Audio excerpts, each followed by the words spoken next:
రేంజల రాజేష్ అనే వ్యక్తి ఇప్పుడు కాదు, గతంలో ఎన్నో సార్ల హిందువులని ఉద్దేశించి, హిందుత్వాన్ని ఉద్దేశించి ఎన్నో దుర్భాషమైన మాటలు మాట్లాడిండు.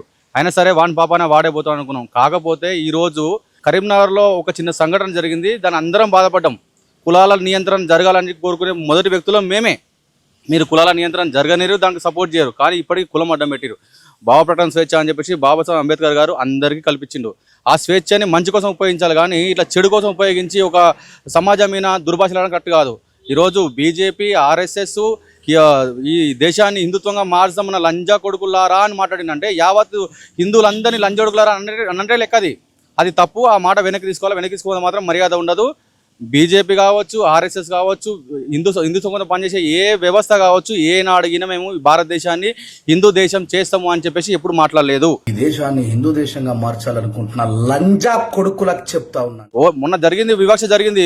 ఎవడో ఒకటి తప్పు మాట్లాడిన దానికి ఇంత పెద్ద రచ చేసారు. వాడి మీద యాక్షన్ తీసుకోరు. దమ్ముంటే మీ అందరు కలిసి పోండి, మీతో పాటు మేము వస్తాం పదండి. ఎందుకు ఎట్లా చేసినవరా, మీ వల్ల హిందువులందరూ మతం మారిపోతుంది, మేంగిన వాడిని ఖండిస్తాం, మేంగిన వానికి బుద్ధి చెప్తాం.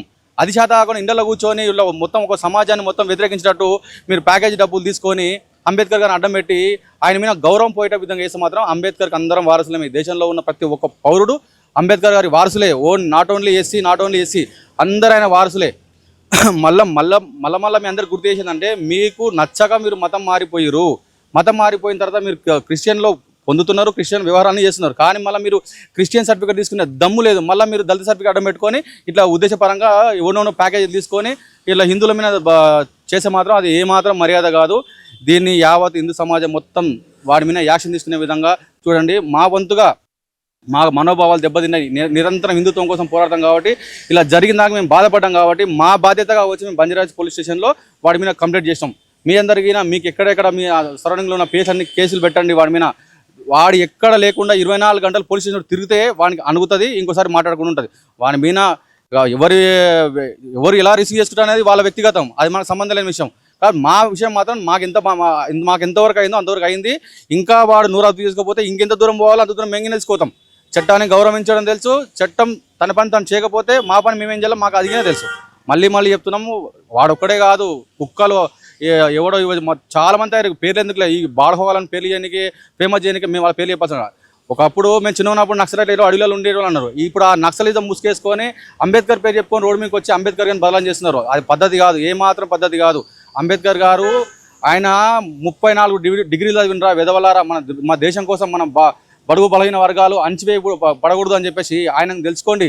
ఆ రోజు అంబేద్కర్ గారు అది జరిగింది. అయోధ్య రామ మందిర్ చూడనీకే పోతే ఒక్క బాపనాయన ఏదో కులం మీద నువ్వు రావద్దు అన్నదానికి ఆయన అంత పెద్ద డిసిషన్ తీసుకొని బౌద్ధ మతాన్ని స్వీకరించి 2 లక్షల మందితోటి ఈరోజు ఇదే జరిగింది. ఎప్పుడైనా గుర్తుపెట్టుకోండి, కుల వివక్ష ఉండొద్దు, కుల వివక్ష అనేది ఉండకూడదు, కులాల నియంత్రణ జరగాలి. నా హిందూ సమాజం చెప్తున్నా, ఏ గుళ్ళకు దళితులను రాని అన్న చెప్పండి, మాకు చెప్పండి, మేము వస్తాం. వానికి ఏం రైట్స్ ఉన్నాయో రానియద్దని చెప్పేసి మేము అడుగుతాం. కానీ దాన్ని బేస్ చేసుకొని ఇట్లా చిచ్చు పెడతాం మతాల మధ్య మాత్రం ఏమాత్రం సహించం. రేంజల రాజేష్ గుర్తుపెట్టుకో, నోరు అదుపు పెట్టుకో. చాలా ఓవర్గా మాట్లాడుతున్నావు, నీకు సరైన పద్ధతి కాదు, తర్వాత బాధపడతావు. ఏంటన్నా ఒక్క కామెంట్తోనే మొత్తం అంత సీరియస్గా రియాక్ట్ అవ్వాల్సినంత కామెంటా ఏంటి? అసలు ఒక్క కామెంట్ కాదండి, ఇలాంటివి చాలా కామెంట్లు ఉన్నాయి. అంటే ఫ్రీడమ్ ఆఫ్ స్పీచ్ అనేది ఒకటి అడ్డు పెట్టుకొని నోటికొచ్చినట్టు ఎవడు పడితే వాడు ధర్మాన్ని, దేశాన్ని ఇష్టం వచ్చినట్టు మాట్లాడుతున్నాడు.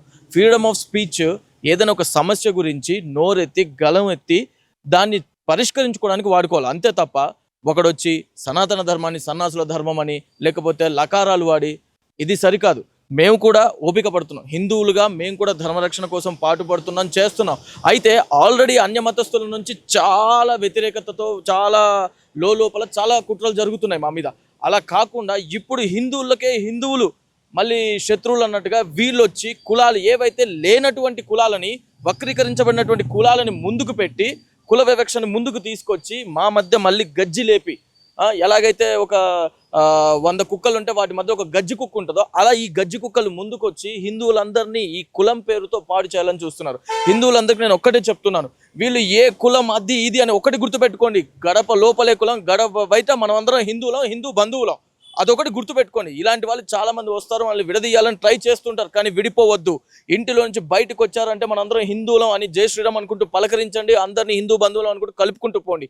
ఇలాంటి వ్యక్తులు ఎవరైనా ఇలాంటివి మాట్లాడినప్పుడు సనాతన ధర్మం మీద, హిందూ ధర్మం మీద, దేశం గురించి తప్పకుండా ప్రతి ఒక్కరు నోరు తెరిచి వాళ్ళకి స్పందించండి. ఎంతో మంది ధర్మరక్షకులు వీడియోలు చేస్తున్నారు, వాళ్ళకి మీరు సపోర్ట్గా నిలబడండి. కింద కమెంట్ చేయండి, వీళ్ళకి సరైన శిక్షలు పడాలి, కేసులు పెట్టాలి, అందరూ ముందుకు రావాలి. జై శ్రీరామ్, జై హింద్.